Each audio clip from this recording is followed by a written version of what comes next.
Welcome to Explain This, where we take Bible prophecy and relate it to current events, and also to explain the book of Revelation in a way that it's simple and it makes common sense. I bet the title of today's video raised an eyebrow with you. As I'm recording this in May of 2012, it would be an unbelievable statement to say Israel will give up its nuclear weapons. Now, it's not been proven that she has them because she has not admitted to them. But it's pretty much a given that Israel has nuclear weapons, and it's one of the reasons why Iran has not been successful, or any other Arab nation, to push Israel into the sea. It is the one thing that she has that keeps them from doing this. But is there a prophecy in the Bible that says that she will give up her nukes? And I think we find this in Ezekiel chapters 38 and 39. If you're not familiar with Ezekiel's war, I encourage you to look up other people's views on this. Learn about this, because it is a prophecy that has not been fulfilled yet. However, the stage is getting set for this prophecy to get fulfilled. But what I do feel is in error are those people who teach that Ezekiel's war can happen any moment. Because I see one big thing in play here first, that the Bible is describing a situation in Israel that has not occurred yet, and it seems to be the forefront of Israel and its situation as it's mentioned in Ezekiel 38. So, as of May 2012, I don't see this occurring until something else big happens first. Now, that could be a number of things. That could be the destruction of Damascus. That also has not occurred, and that's prophesied in Isaiah 17. Is there a possibility that Israel does this, because it does state that Damascus will be gone in one day? Is there the possibility that a nuclear weapon is used against Syria, causing, you would say, a snowball effect of diplomacy on how to get rid of nuclear weapons in the Middle East altogether? That, of course, is up in the air. That I will not answer as to when the destruction of Damascus occurs as it relates here to Ezekiel. But what I can understand is that something must occur first in order for Ezekiel's war here to happen. And what is that? 3 times it is mentioned in Ezekiel chapter 38. Now I'm going to read it to you here from the Living Bible. You can follow along with whatever version you have. I'm going to start first at verse 8. And it states here, "A long time from now you will be called to action." And this is referring to the nation of Russia. I'm not going to get into the details now. I'm basically focusing on the subject matter of Israel surrendering her nukes. It says, "A long time from now you will be called to action. In distant years you will swoop down onto the land of Israel that will be lying in peace after the return of its people from many lands." There's the clue I'm looking for. That has not occurred yet. As of this date, Israel is not living in peace. It never has since it became a nation in 1948. It continues with the same message in verse 11. "You will have said, Israel is an unprotected land." There's another clue here. Unprotected and living in peace. Certainly not the situation now. It says, continuing on that verse 11, "I will march against her and destroy these people living in such confidence." This is the thought that Russia has as it comes up against Israel, and of course many nations with her.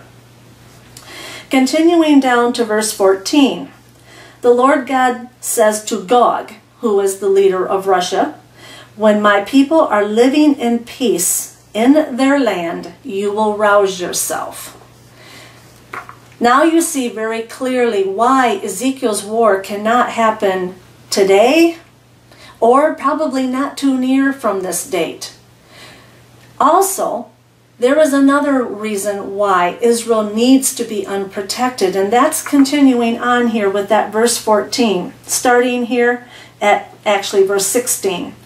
You will come from all over the north with your vast host of cavalry and cover the land like a cloud. This will happen in the distant future, in the latter years of history. I will bring you against my land, and my holiness will be vindicated in your terrible destruction before their eyes.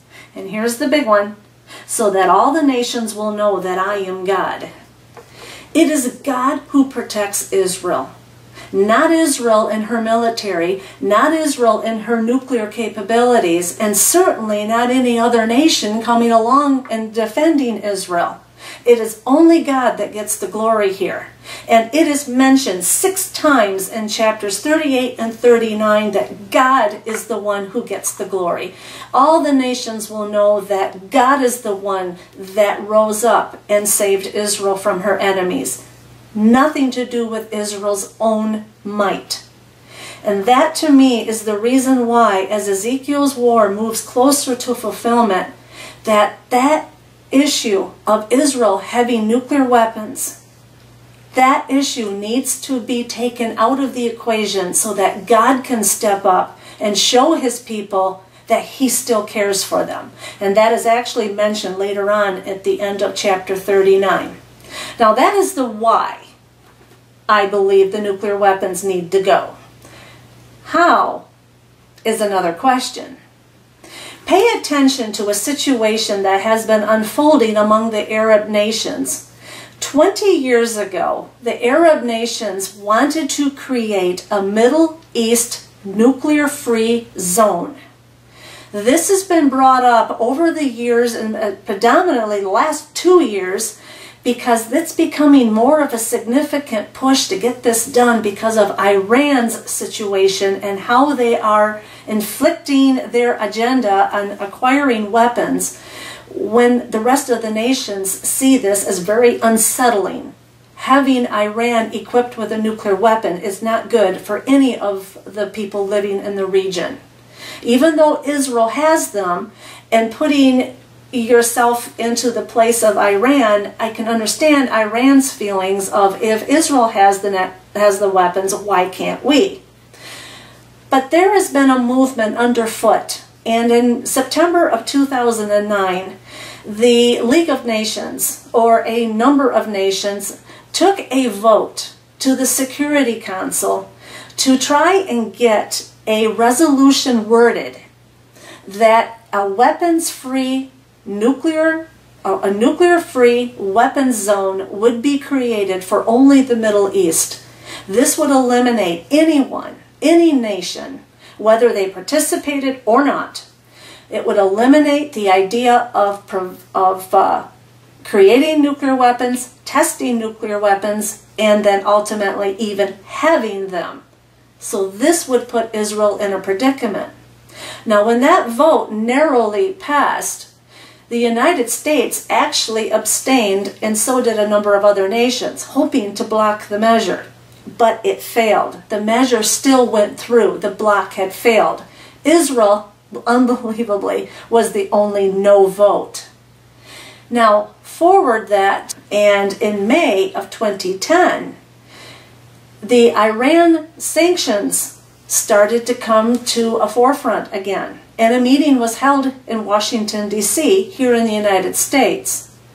And although the subject matter was supposed to be how we can curtail Iran into creating this weapon, the agenda actually backfired, and it went against Israel and trying to eliminate Israel's capability of having her weapons.